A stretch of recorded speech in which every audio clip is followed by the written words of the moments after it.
Always remains. So look, there's a guy He's on a unicycle. on a unicycle. Sorry.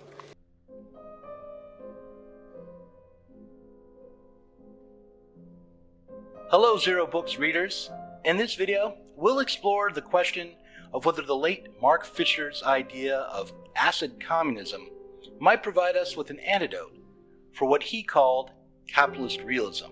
We'll consider the history of the freak left and the new left, take up Marx's critique of Feuerbach, situate the situationists, underscore the difference between religious experiences and religion itself, all in an effort to rethink our relationship to politics.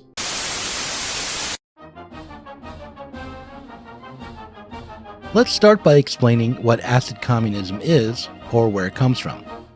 Before Mark Fisher left us, he was planning to write a book entitled Acid Communism, and according to his friend, Jeremy Gilbert, Mark's attempt to write on this topic represented a shift in his thinking, one that was largely influenced by, well, Jeremy Gilbert.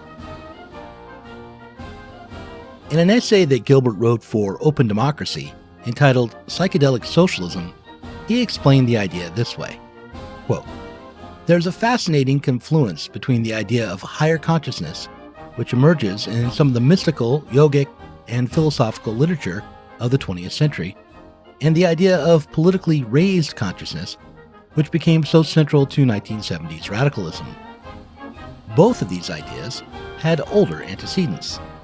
The idea of raised political consciousness had its roots in the Marxist idea of class consciousness, whereby workers come to realize that their shared interests as workers are more significant than their private interests as individuals, or the cultural differences they may have with other workers. The mystical idea of higher, elevated, universal, or cosmic consciousness has its roots in the Hindu and Buddhist idea that the individual self is an illusion." End quote.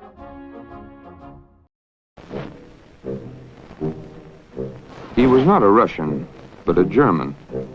His native Prussia threw him out. France did the same, so he spent most of his life in England. He never lived in Russia, but his thinking lives there yet. His name was Karl Marx.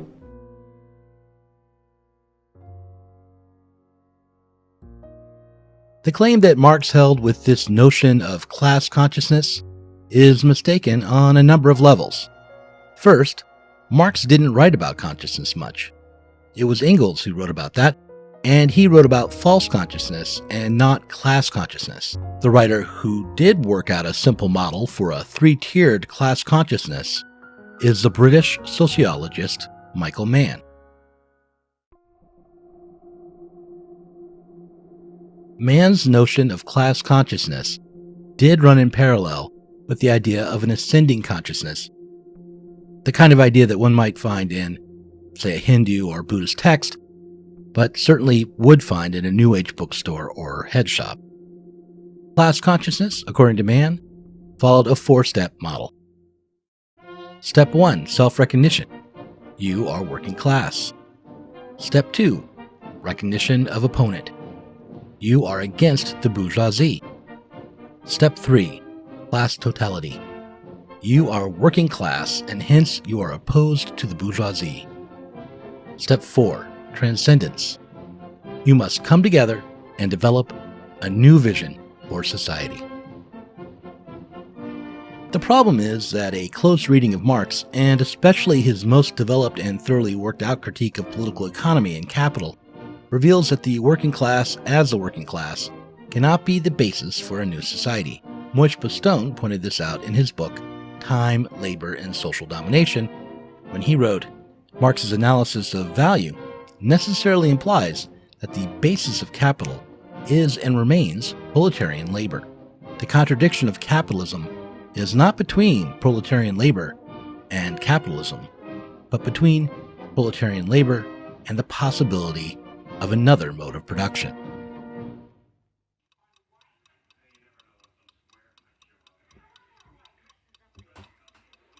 And much earlier, Engels agreed with Postone.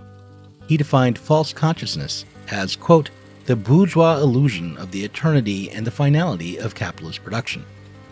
True class consciousness, then, would not center on a class identity with interests arising from within capitalist society, and class power would not be aimed at gaining power for the working class itself, at least not the working class for itself and in itself. Rather, the self-abolition of the working class is what is required if the working class is to become fully conscious in Engels' sense of the word. That sort of class consciousness would require self-transformation. Here's what I want to tell you, Mary. Okay, I'm listening. I'm all ears. And the nice thing about filming this way, the way we're filming, is that I have total control because I'm going to be doing the editing. I see, okay. So as we discuss, as we talk, if you say something that I don't like or that I feel is out, that I can't rebut, I just know in the back of my mind, oh, that's deleted. You were saying that if I took ayahuasca, I could understand my own experience, my own memory, and transform it into something true. Well, I think that's one way of saying it. What that presumes is that what's most important in the world are the ideas that we hold in our head. Well, aren't they? You want to claim that you're an idealist. Well, I don't want to claim anything. I'm just making sure I have the terms right. An idealist is someone, if I remember correctly, based on my limited knowledge, is someone who, like you say, believes that it's ideas that make reality, and it's our conception of, it's our perceptions and our sensory input that actually allows us to model reality, and that's the only access we can ever have to anything that's real. Is that the way? Am I on the right definition there? Well, you can hold everything you just said and still not be an idealist. Oh, that our only access to reality is through our own understanding and perception. I don't think that's really questionable. Okay, right. So then the question is, should we conceive of reality as being that which we have conception of? Okay. Or should we conceive of reality as something that either is beyond our own conceptions, that thing that remains regardless of how we conceive of it, or should we conceive of reality as being in some sort of dialogue with our conception? Okay. And something we get a response from, that we interact with, that we have a conception of, that we experience, but then that we also impose upon. I think that last approach would be what someone like Marx would have held with. Reality is not simply split off from our own conceptions. It's not held apart from our own conceptions, but it is not identical.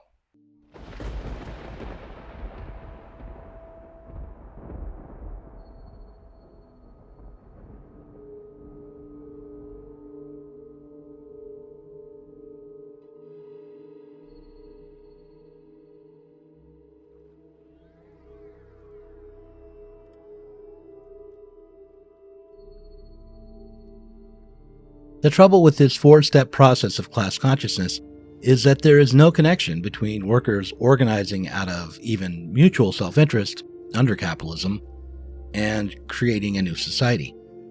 What class consciousness amounts to by this model is the abandonment of petty individualism, an embrace of collective commitments, and an acceptance of the state's attempts to redistribute the surplus created by the working class. What man's class consciousness amount to is thinking and behaving morally under capitalism.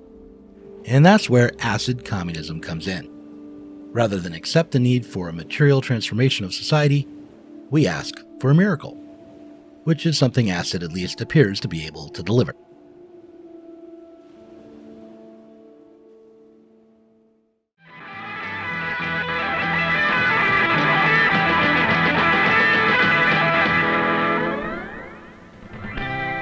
The use of LSD, particularly on the college campus and even in hippie circles, is on the downswing. Recent publicity linking the drug with severe psychotic reactions, chromosome... The techno-Gnostic writer Erik Davis once told Jeremy Gilbert that the term acid communism could be taken to mean something very close to what was known in the 60s as the freak left. Jeremy thought that Mark was referring to a rather more diffuse sensibility, quote, a psychedelic socialist structure of feeling, a generalized aspiration for, in Mark Fisher's words, a world that would be free. But still, Jeremy admitted that the, quote, pro-psychedelic militant radicals of the 60s were certainly in some sense the ultimate literal example of acid communism. From my way of thinking, the freak left was the American artistic left, the utopian left, the psychedelic left that wanted to imagine a new way of living that could work immediately. It was the prefigurative left that, in 2011, would become a bit of a bummer after Occupy Wall Street, and it was the left that the French radical group, the Situationist Internationale, wanted to avoid becoming back in the early 60s, when the artists were purged from the group in favor of radical theory, only to find that their ideas were being fed into punk rock, the academy, and perhaps worst of all, into vast piles of merely cultural criticism. I'll return to the Situationist Internationale in the second part of this video, but for now, I want to go in a different direction. I want to tell you about something I found at the Space Monkey Cafe. The Space Monkey is an independently owned hole-in-the-wall with mismatched tables and chairs, an eccentric menu, and overall a cluttered decor. It's the sort of place that exacerbates my already inordinately nostalgic disposition, because it reminds me of the sorts of coffee joints that I frequented when I was younger. Specifically, it reminds me of the now long gone Telecafe. In 1992, the Telecafe was located just about 3 blocks away from Portland State University and about 2 blocks away from the studio apartment I lived in. Back then, Telecafe was the sort of place that was always filled with college students, vagrant chess players, and cigarette smoke. It was the sort of place that, if you knew the secret word, you could order coffee with whiskey in it, even though the owner hadn't obtained a liquor license. What I'm leading up to is this. After ordering a coffee for myself and a vanilla milkshake for my son, I perused the random paperbacks they had on offer on a makeshift bookcase near the entrance, and discovered an oversized paperback, a green paperback, that at first seemed perfectly ordinary, even expected, but then struck me as quite the opposite. What I found was a 1992 Portland State University bulletin. Of course, the PSU bulletin for the 92 and 93 academic calendar contained a complete course listing, and after marveling over the fact of the bulletin's continued existence for a bit, after counting to 27, which is a number of years between 2019 and my days as a denizen at the Telecafe, I flipped to the listing for philosophy courses. There were courses offered up on jazz, on existentialism, on contemporary ethical dilemmas, on a myriad of other tangential subjects, but there was also a list of courses that I remember as constituting the core curriculum for undergraduates. There was a course on the pre-Socratic philosophers. There was a course on Plato, on Aristotle, on the rationalists, including Descartes and Spinoza. There was a course on empiricists, such as David Hume and Bishop George Berkeley. There was a course available on Kant, on Wittgenstein, and one entitled Analytic Philosophy. That's how I remember it. There was a gap in the syllabus, a leap maybe. The history of philosophy as I learned it omitted a great number of thinkers, jumped over a significant number of years. But the most glaring omission from my way of thinking did not sit between Aristotle and Descartes, but rather should have been located between Kant and Wittgenstein. The omission of Hegel was, from my middle-aged and, most of all, post-2008 crisis perspective, glaring.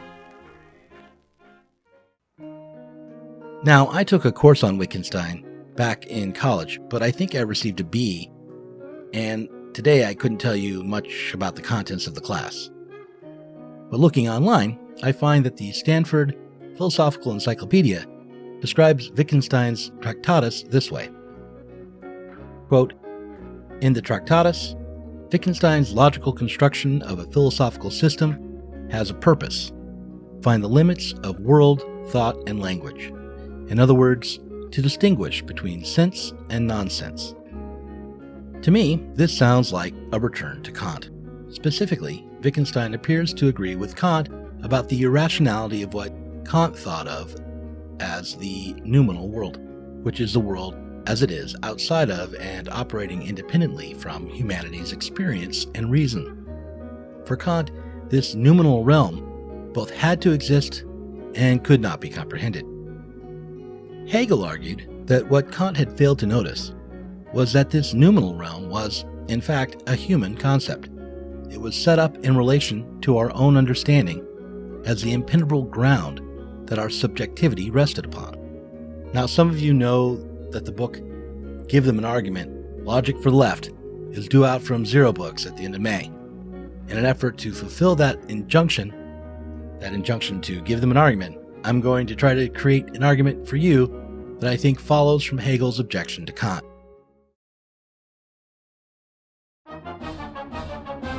Here goes. If we reason through the conceptual categories that are innate to human cognition, then those concepts that are innate to human cognition are accessible to our reason. And if those concepts that are innate to human cognition are also accessible to our reason, then the noumenal realm that exists independently of our understanding is accessible to reason. Therefore, if we reason through the conceptual categories that are innate to human cognition, then the noumenal world that exists independently of our understanding is accessible to our reason.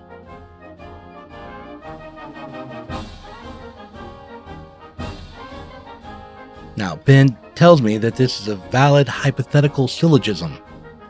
He's not sure if it's a sound argument, however. Still, let's see if I can pull off one more. The material world is what Kant would call the noumenal, or the world that exists independently of our senses. Products of our own labor are part of the material world. Therefore, the products of our own labor are part of what Kant would call the noumenal world that exists independently of our senses and understanding.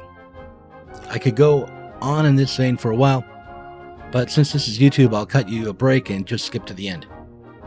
Our productive labor is a category of human understanding, which means it is accessible to our reason. Our reason has a capacity to alter the form or mode of our productive labor, which means that we have the capacity to materially alter our own necessary categories of understanding and perception. I think this is what Zizek means when he says that the universe is ontologically incomplete, and it's why Zizek is opposed to what he calls, quote, fast food New Age religious experiences. We cannot merely perceive our way to a new form of life, and we can't look to return to a precognitive or intuitive way of life that doesn't require us to theorize and cognize or think. But because we somehow stalled out at Kant, because we haven't yet taken up abstract arguments as a material or productive form of thinking, we consistently regress into mystification. In the unpublished introduction to Acid Communism, Fisher quoted Michel Foucault, explaining that the challenge for modern people was to, quote, not recover our lost identity, to free our imprisoned nature, our deepest truth, but instead to move towards something radically other. But this conception of a radical other is purely Kantian. It is a lost identity, a deep truth, precisely because it is conceived of as something outside of our human understanding. It must be conceived of as natural, precisely because it isn't ours. The fact is that Foucault got it wrong. We don't have to move toward what's radically other, because what's radically other is already here as a necessary concept for our human understanding. Our task, then, isn't to know this otherness, but to change it.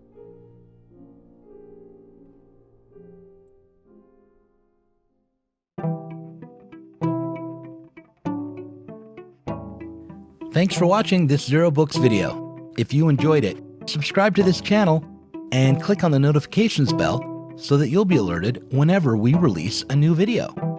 You should also consider supporting us on Patreon. Our patrons get access to our Inside Zero Books podcast every week and can get access to the Zero Books Book Club and help us to continue making online content from the left.